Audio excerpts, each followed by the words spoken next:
Olá, meus irmãos, tudo bem?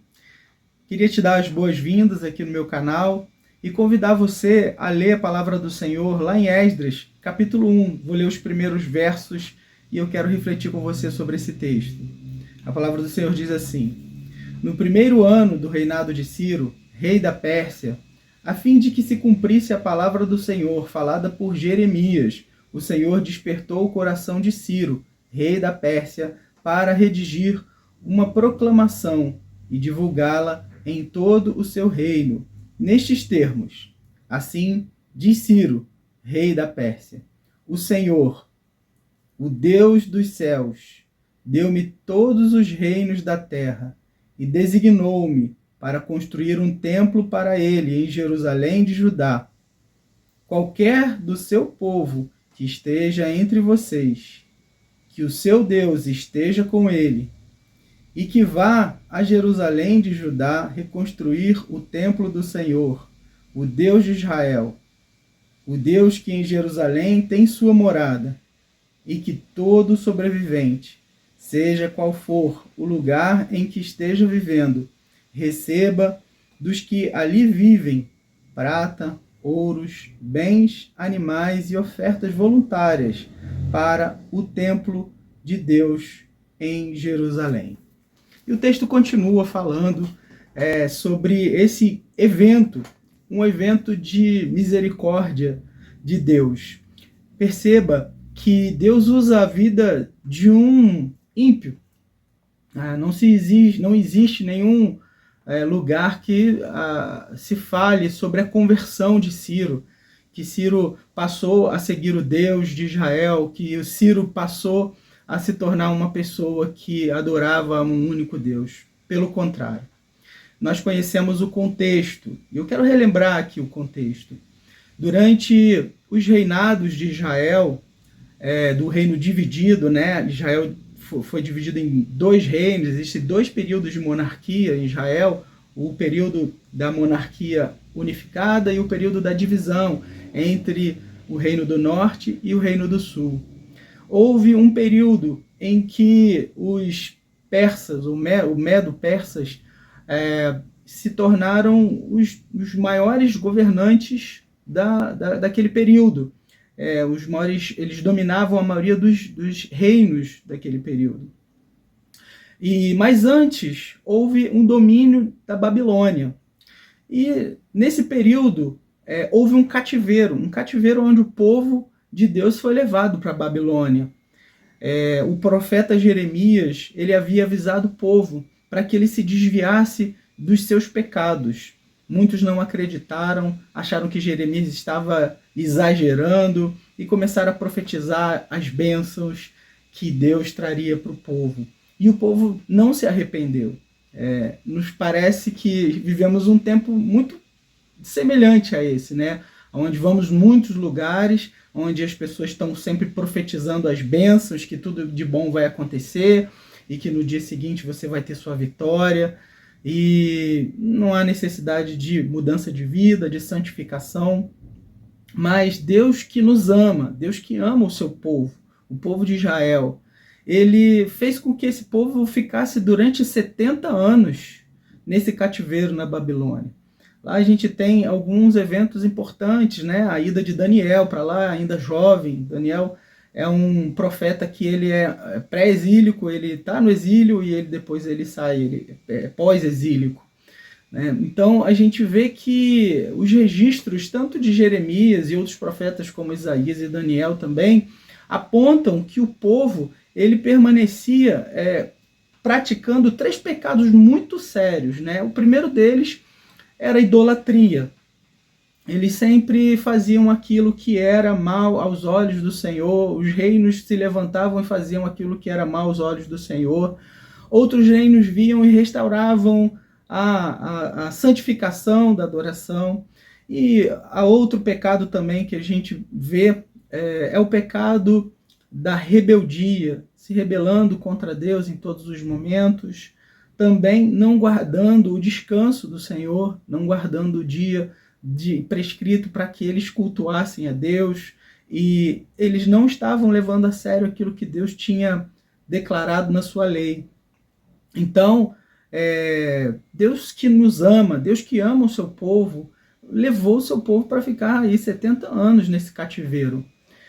E é muito interessante, meus irmãos.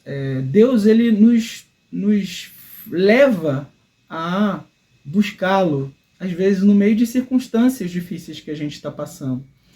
Existem muitas pessoas que dizem, né, quando as coisas estão difíceis, nós passamos a buscar mais a Deus, passamos a orar mais, passamos a ler mais a palavra, nos santificar, aumenta o nosso temor. E nós podemos fazer isso de forma voluntária, sistematicamente, ter nossa vida devocional, orar todos os dias, estar diante do Senhor, ouvir a voz do Senhor por meio da sua palavra, buscar santificação, lutar contra o pecado, lutar contra a idolatria, lutar contra a independência, lutar contra o desejo desse tempo que a gente tem de fazer todas as outras coisas, menos adorar o Senhor, menos estar com a igreja, nos dias de culto. Então as pessoas hoje estão querendo ficar dentro de casa, viver a sua vida, sem ter um relacionamento com a igreja, sem ter um relacionamento com Deus. E Deus traz tempos difíceis para que a gente possa aprender sobre isso. E é muito interessante que Deus, em determinado momento, ele cessa, ele entende, já foi, já deu. Muitos mentiram ali, achando que o período que eles ficariam no cativeiro era pouco tempo, mas eles permaneceram muito tempo ali, formaram suas famílias, trabalharam, se casaram, mas houve um tempo determinado por Deus, onde o Império Medo-Persa assumiu aquele período, e esse decreto de Ciro, ele vai falar sobre a saída do povo de lá para a reconstrução do templo. Nabucodonosor havia invadido, destruído, queimado, levado os utensílios, destruído tudo. E nós hoje temos o privilégio de, por um novo e vivo caminho, pelo véu que foi rasgado, pelo sangue de Jesus, entrarmos na presença do Senhor, orar, temos uma relação direta, mas naquele período era uma tragédia muito grande, porque a forma deles receberem perdão, a forma deles acessarem a Deus era por meio do templo, era por meio dos sacrifícios. Então, se o templo tinha sido invadido, queimado, os seus utensílios tinham sido levados, isso era uma tristeza muito grande. Até por isso a gente tem o livro de Lamentações de Jeremias. Então, é interessante a gente pensar no privilégio que nós temos hoje de poder receber do Senhor o perdão. Aquele período foi um período muito especial, onde eles saíram do cativeiro, reconstruíram o templo, tiveram condições de receber ofertas do próprio povo por decreto de Ciro. As famílias saíram de lá e eles foram reconstruir esse templo. Ou seja, a adoração foi restaurada. Nós não podemos abrir mão da adoração, nós não podemos abrir mão do culto a Deus, nós não podemos abrir mão do tempo de santificação, de oração, de leitura da palavra. Isso vai fazer toda a diferença na nossa vida. Então, nessa breve reflexão, eu quero fazer um convite para você. E o convite que eu faço a você é para que você busque sistematicamente, busque constantemente a Deus. Ore constantemente. Tenha o seu tempo de oração diária, seu tempo de dedicação a Deus diária, para que você não precise, para que Deus que te ama, Deus que nos ama os seus, para que o Deus que nos ama, ele não precise nos levar para um cativeiro, ou ele não precise nos forçar a fazer isso trazendo tempos difíceis. Então, esse é o nosso convite, meu convite para você, e o convite também do Senhor por meio da sua palavra. Queria também lembrar você do privilégio que você tem, porque o caminho já foi preparado. O caminho é o sangue de Jesus Cristo, morto na cruz. E esse caminho, ele nos leva para o Senhor. Hoje a gente não tem necessidade de oferecer sacrifícios e se está restrito a um templo com rituais. Nós podemos nos achegar a Deus em qualquer momento. Deus, ele preparou esse caminho. Precisamos refletir também que esse tempo que a gente está vivendo aqui é um tempo de peregrinação, é um tempo passageiro.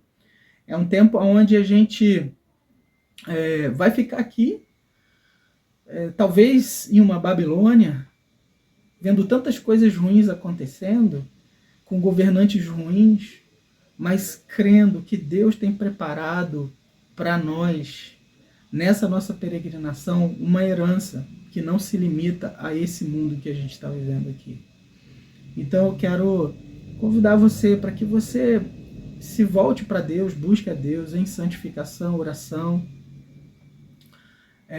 sistematicamente, para que você se prepare bem, para que quando o momento certo chegar, você retorne ao Senhor, começando com adoração aqui, e que essa adoração ela dure para sempre, eternamente. Um grande abraço, meu irmão, que Deus possa abençoar a sua vida.